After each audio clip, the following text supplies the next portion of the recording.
This is Barry Zalma on insurance. I am an attorney who has retired from the practice of law and now spend my time producing, among other things, these videos and blog posts.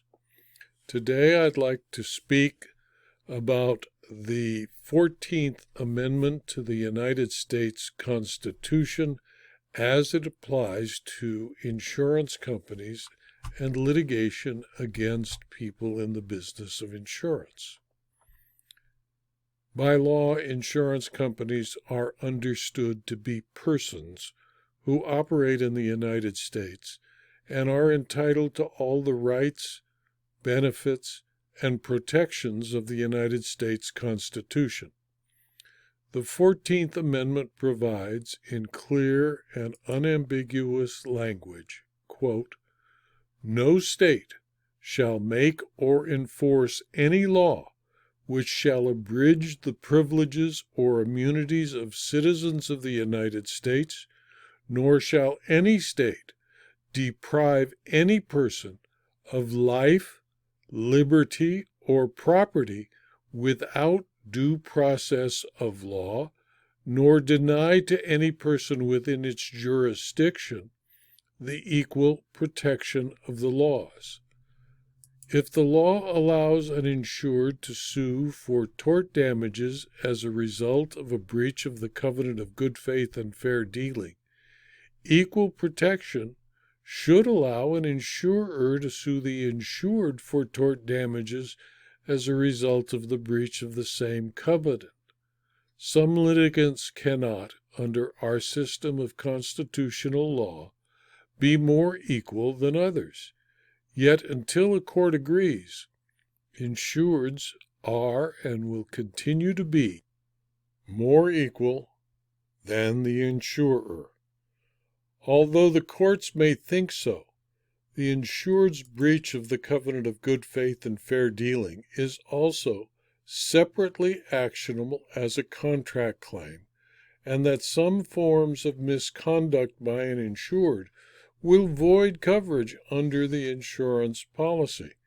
Consider the California Court of Appeal decision Imperial Casualty and Indemnity v. Sagamonian, a 1988 decision that established in California the importance of the equitable remedy of rescission.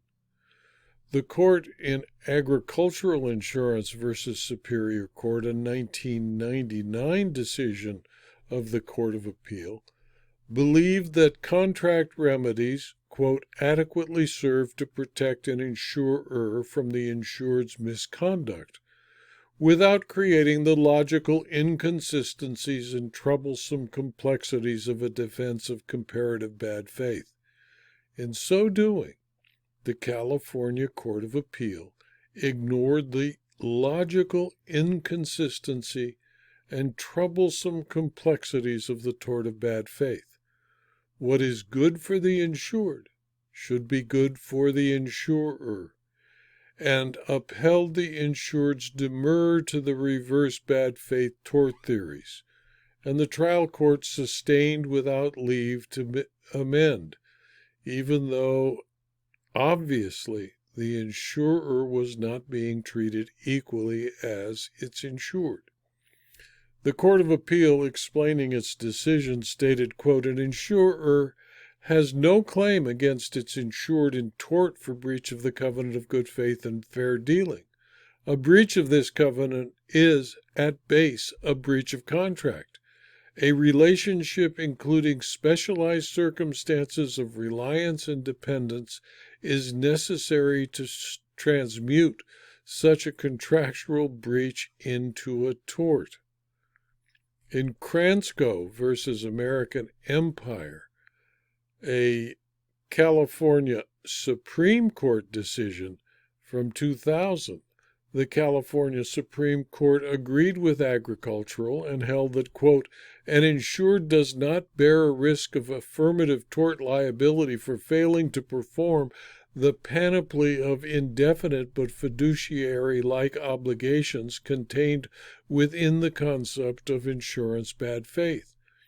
Such circumstances do not exist in the context of an insured's responsibilities toward its insurer, or in the reciprocal context of an insurer's legitimate expectations from its insured. Close quote. To paraphrase what George Orwell opined in his novel Animal Farm, some litigants are more equal than other litigants. Since both the insured and the insurer freely entered into the contract of insurance, it would appear only fair if one is allowed to obtain tort damages for breach of the covenant of good faith and fair dealing, the other should also have the same opportunity. An insurer can commit and is obliged to pay tort and punitive damages if it breaches the covenant of good faith and fair dealing. An insured who is totally evil, whose only interest in the insurance agreement is to defraud the insurer, who refuses to cooperate with the insurer's investigation, who does everything possible to harm the insurer, cannot commit the tort. The agricultural court did not allow, but did allow, if the facts were available, the insurer the right to sue and prove fraud, but not bad faith. Fraud requires some specific intent and is very difficult to prove, while insurance bad faith is a much easier concept to establish. The agricultural decision is as logical as stating that men can commit a battery while women cannot commit the tort of battery, regardless of how viciously the victim is battered. It is a statement that equal protection applies to all citizens of the U.S. except insurers, since they can only be the tortfeasor and never, ever the victim. Because of the lack of equal protection, plaintiffs' lawyers and their clients take advantage of insurers and use their wits and energies to set up the insurer for a case claiming the tort of bad faith. Consider Wade versus M. Costco Insurance Company, a 2007 decision of the 10th Circuit Court of Appeal, where the 10th Circuit recognized that the undisputed evidence in the record showed that plaintiff's counsel's sole reason for rejecting the insurer's offer of settlement made after the running of an arbitrary deadline was his hope to pursue a bad faith case against the insurer.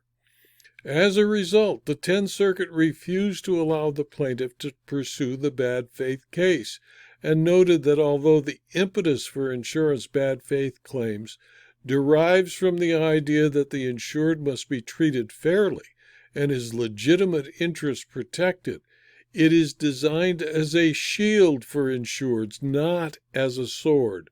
Courts should not permit bad faith in the insurance milieu to become a game of cat and mouse between claimants and insurer, letting claimants induce damages that they then seek to recover while relegating the insured to the sidelines as if only a mildly curious spectator.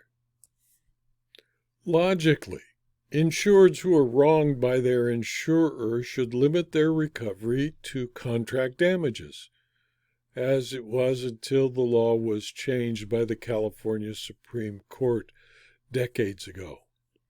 They should be compelled to waive the tort and sue in assumpsit, the common law name for breach of contract. If the tort of bad faith must exist, it must be applied equally. The abuse of the tort of bad faith has become so extreme that the tort must be eliminated or otherwise made fair.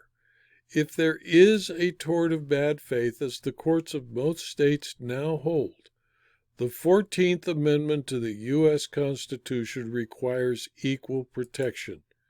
An insurer who is wronged by its insured should have the same right to tort damages and punitive damages for breach of the covenant as can the insured. No litigant should ever be more equal than another.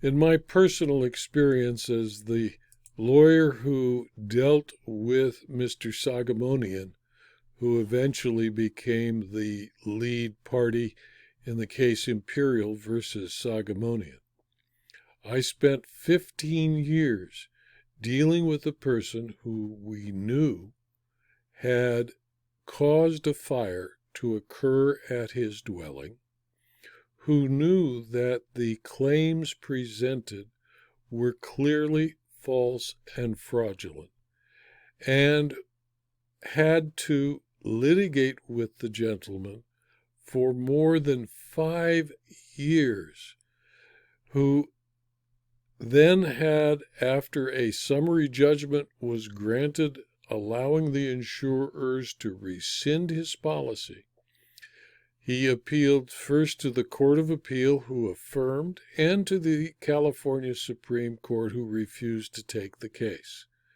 But that wasn't enough for him. He needed to punish the insurer. And in so doing, he sued the insurer's adjuster for losing the debris from his dwelling. Debris that was worth absolutely nothing and that had cost the insurers thousands of dollars to store while the case wended its way through the Court of Appeal. Eventually, his co-conspirator's insurer paid the insurers the money they had spent defending the lawsuit and collected over $500,000. But Sagamonian, who instigated the arson, who caused it to occur, who created the fraud, walked away without spending a dime. His lawyer, working on a contingency fee, lost whatever he invested in the case. But the insurers who had been defrauded, who had been the victim of an insurance fraud, were unable to gain more than indemnity for the monies they spent to defraud his insurer. And even to the point when the case was tried as to how much Sagamonian and his co-conspirators owed to the insurers, he threatened to kill me as I walked up to testify at the trial. And I needed to have the assistance of the court bailiff to protect me as I left the court after completing my testimony. Punishment was avoided. No criminal charges were brought, and the insurers had no right under California law to sue Sagamonian to get additional tort damages from him for his bad faith conduct. This video was adapted from my book, The Law of Unintended Consequences and the Tort of Bad Faith, available as a Kindle book and as a paperback from Amazon.com. If you found this video to be interesting or of use to you, please forward a copy to your colleagues, since it's free, and please subscribe to my blog and to my YouTube channel so that you can hear about and be warned about new blog posts and new videos. Thank you for your attention.